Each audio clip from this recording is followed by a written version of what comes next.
Hey, y'all, Scott Horton here for Liberty.me, the social network and community-based publishing platform for the liberty-minded. Liberty.me combines the best of social media technology all in one place and features classes, discussions, guides, events, publishing, podcasts, and so much more. And Jeffrey Tucker and I are starting a new monthly show at Liberty.me, Eye on the Empire. It's just $4 a month if you use promo code SCOTT when you sign up. And hey, once you do, add me as a friend on there at scotthorton.liberty.me. Be free. Liberty.me. Hey, y'all, welcome back to the show. I'm Scott Horton. It's my show, The Scott Horton Show. I ran out of time, man. I wanted to ask Patrick Coburn more things, but he had to go, and it's time to bring on our friend Sheldon Richman. He writes at sheldonrichman.com. Free Association is the name of his great blog. And his latest is Thought Crimes, Domestic Terrorism, and Police Bullying. Welcome back, Sheldon. How are you? I'm doing fine. Nice to be back with you. Yeah, good. Happy to talk to you. So, let's see. I guess you got some commas in here. Let's start with thought crimes. Dylan Roof has been charged by the central government. I appreciate you phrasing it that way. The feds have basically taken the case from South Carolina and made it a federal case and a federal hate crimes case, and you're against it. How come?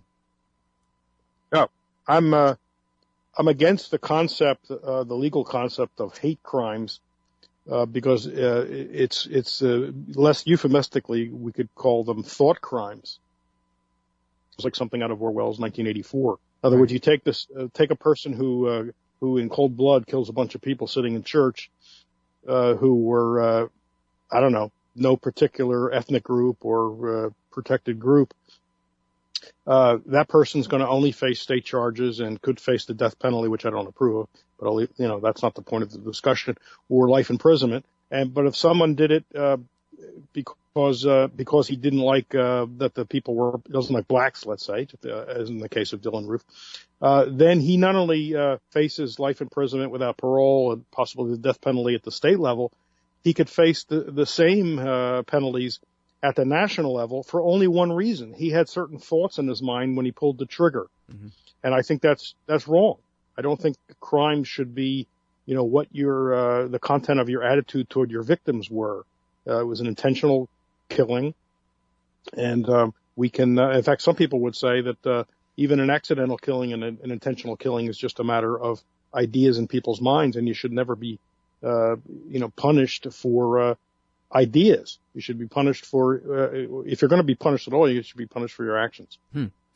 Well, see, now, I think most people would argue that that's absurd, and that actually helps make the counter argument that we're actually not talking about prosecuting somebody just for what they think, but for the motivation behind an actual crime that they commit against somebody else. And I think almost everyone would agree that if somebody makes a terrible mistake and commits manslaughter, that's one thing, and that if they deliberately kill somebody, that's an entirely different crime.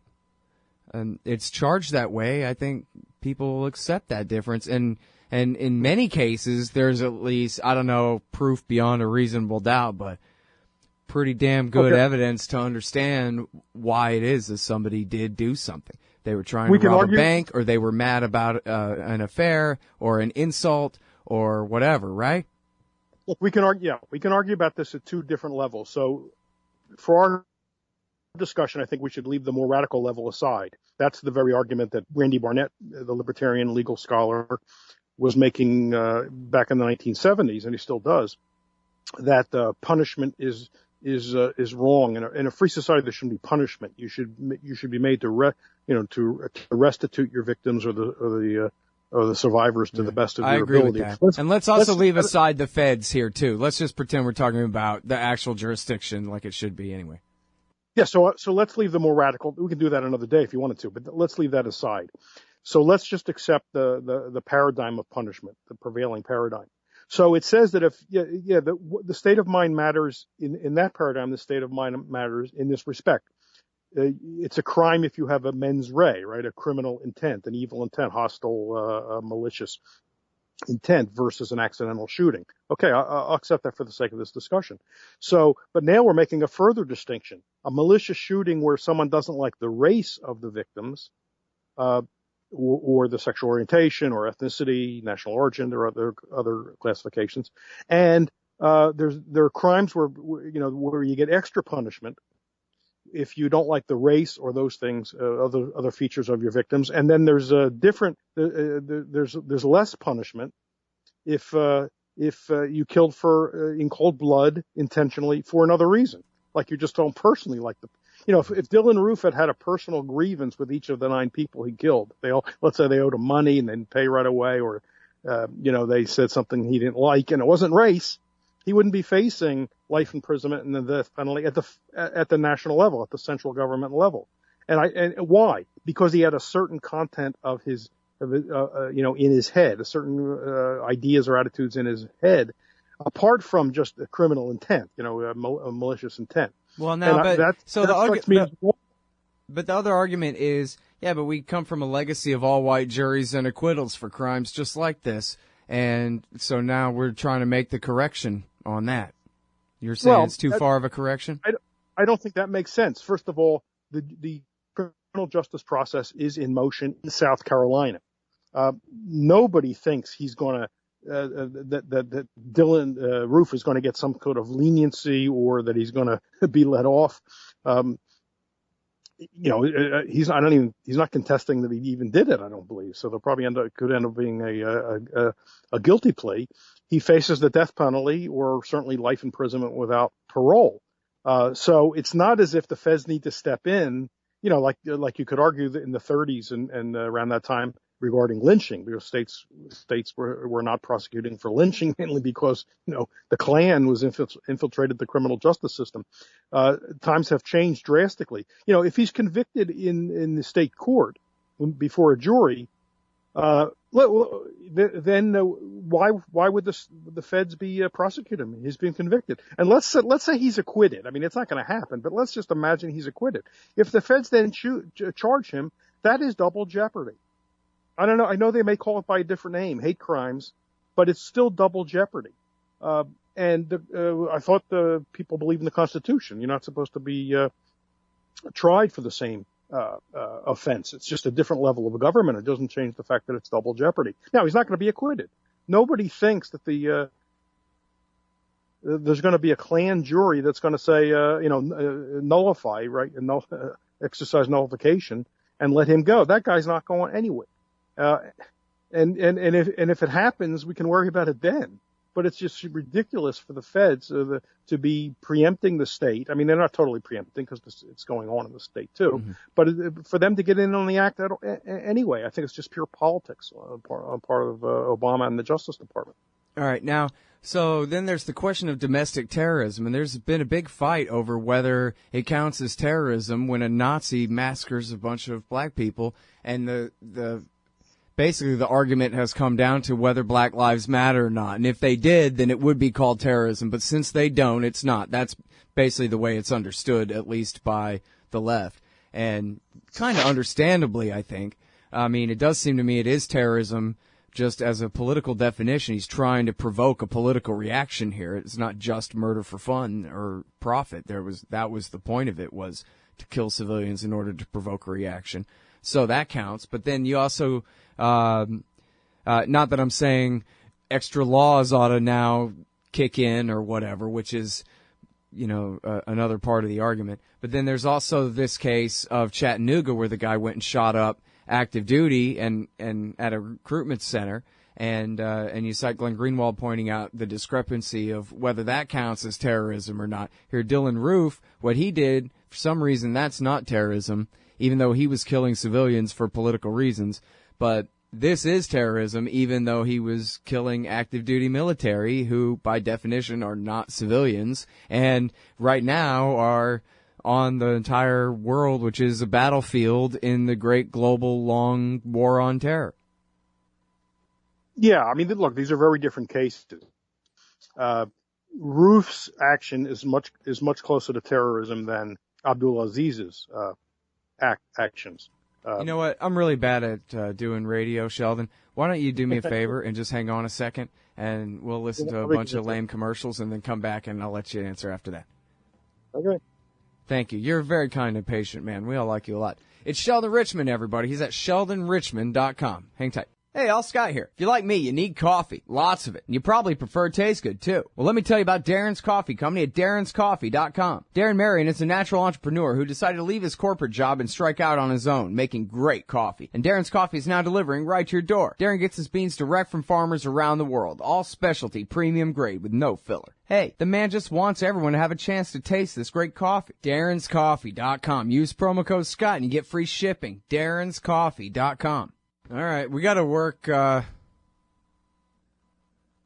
last night's shooting in Lafayette in here too, man. I think that looks like he was a right-wing crank picking on an audience at a new left-wing feminist movie coming out kind of thing. That looks like a political type of a motivation there too. But anyway, so Charlotte, Chattanooga, Lafayette. Go ahead, Sheldon. What do you think? Well, look, I'd say the feds should stay out of it. These are if they're murders, they're murders. I just don't think the state should be making a differentiation for, why you're murdering. If, it already distinguishes first degree from second degree. If you kill in a passion or a sudden provocation, even though it's not justified, that's usually, second degree or manslaughter. We already have these distinctions. I keep the feds out of it completely. With Abdul Aziz, there's the additional element that Glenn Greenwald has elaborated on. That's the Chattanooga shooter. Yeah, that he went after military centers. And again, I'm not justifying this, as Greenwald says, and I quote him in my piece. To say that something's not terrorism isn't to say that it's justifiable.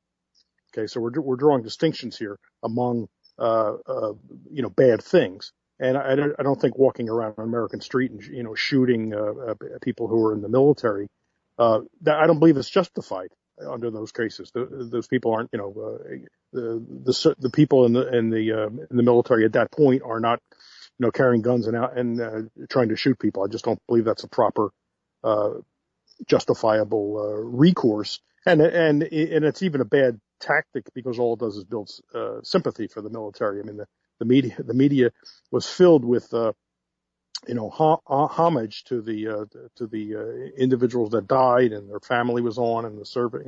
That's working though.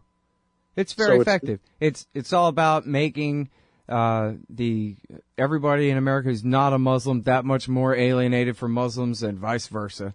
In order to, it's enough to make you think that, I don't really believe this, but I'll say it as a throwaway line. It's enough to make you think that Abdul Aziz was a double agent. Right? It certainly serves the hawks on both sides, yeah. Yeah, and I'm not enough of a conspiracy theorist. I'm not much of a conspiracy theorist at all, so I don't really believe that. But that is the effect. But I think apart from that, I stand with Greenwald that there is a basis in proper basis in law for saying to just go kill someone in his bed who is a member of the military is not justified, or even standing at a recruiting station. So I don't want to in any way sound like I approve of that. No, of course not.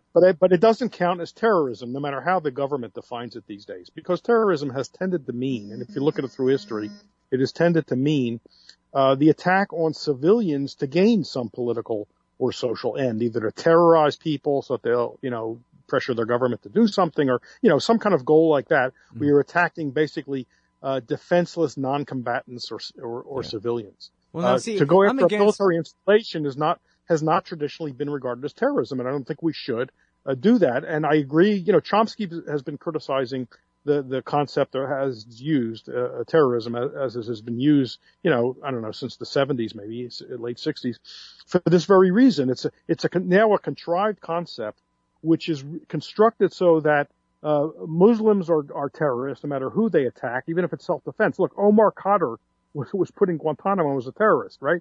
He was in Afghanistan when the U.S. invaded, and at worst he tossed a grenade at combat forces, American combat forces. How is that terrorism?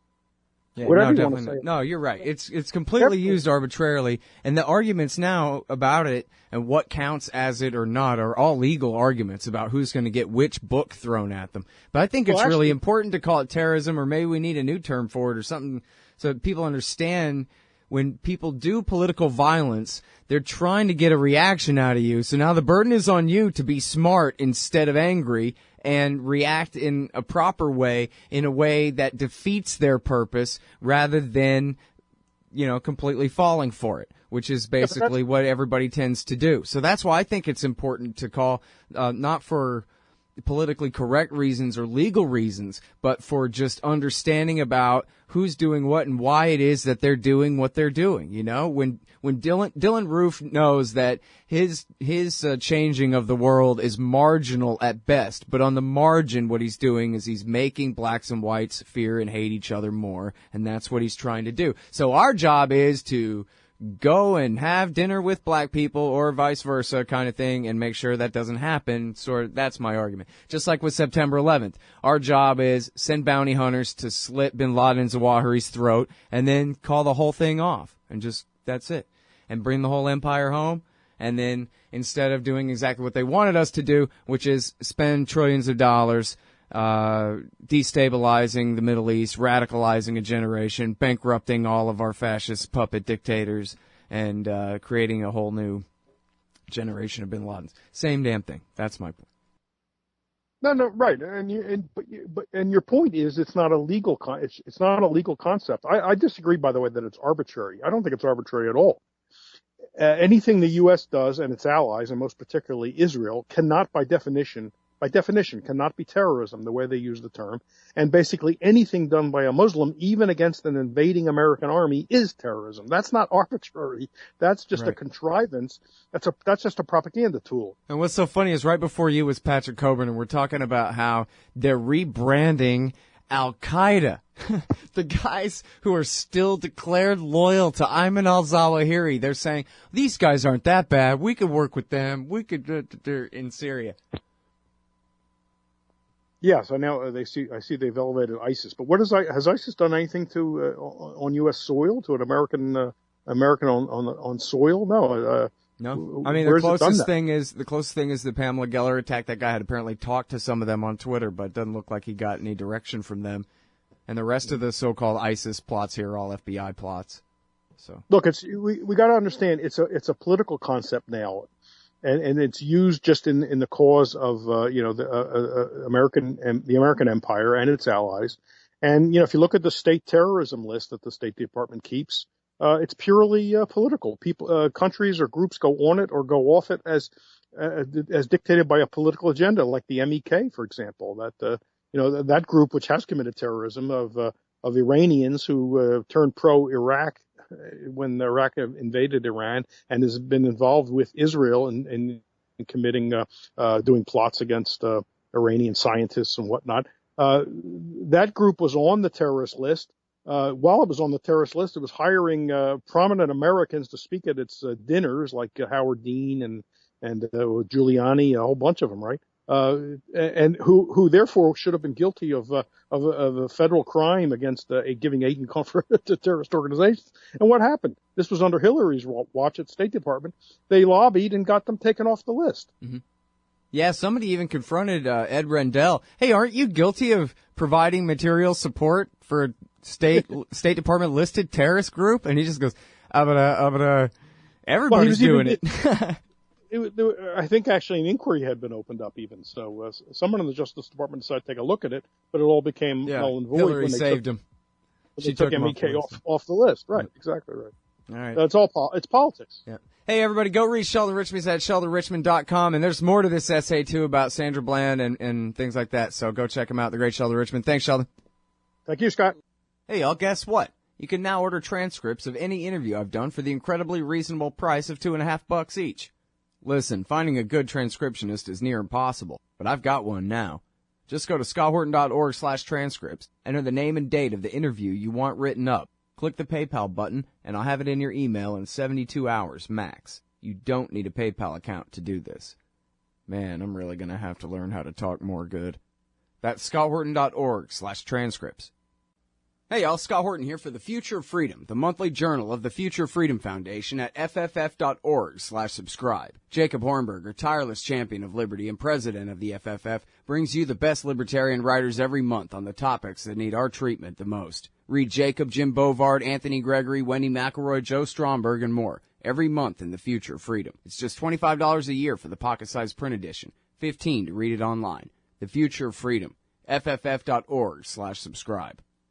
Hey, all, Scott Horton here. It's always safe to say that one should keep at least some of your savings in precious metals as a hedge against inflation. And if this economy ever does heat back up and the banks start expanding credit, rising prices could make metals a very profitable bet. Since 1977, Robertson Roberts Brokerage Inc. has been helping people buy and sell gold, silver, platinum, and palladium, and they do it well. They're fast, reliable, and trusted for more than 35 years. And they take Bitcoin. Call Robertson Roberts at 1-800-874-9760 or stop by rrbi.co.